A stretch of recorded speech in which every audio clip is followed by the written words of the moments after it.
مدہ کہتے ہیں۔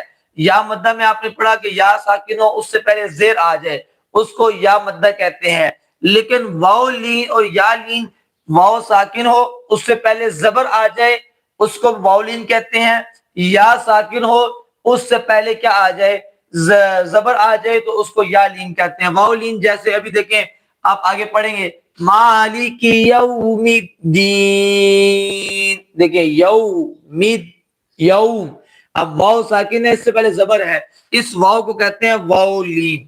بات سمجھے کہ نہیں سمجھے؟ اسی طرح آپ نے یا لین کی مثال کیا پڑھتے ہیں؟ لإِيلَافِ قُرَيْشٍ إِيلَافِهِمْ رِحْلَةَ الشِّتَاءِ وَالصَّيْفِ، اب دیکھیں وَالصَّيْفِ، غور کریں، اب دیکھیں یا ساکن ہے، یا سے پہلے والے حرف کے اوپر زبر ہے، وَالصَّيْفِ، اس یا کو کہیں گے یا لین۔ تو ایک ہوتا ہے حروف مدہ، ایک ہوتے ہیں حروف لین۔ حروف مدہ 3 ہے، الف واو یا، اور حروف لین 2 ہیں، کون کون سے؟ واو لین، یا لین۔ واو لین کسے کہتے ہیں؟ واو ساکن ہو اس سے پہلے زبر ہو، اور یا لین کہتے ہیں کہ یا ساکن ہو اس سے پہلے زبر ہو تو اس کو یا لین کہتے ہیں۔ یہ بات کلیئر ہوگی؟ واو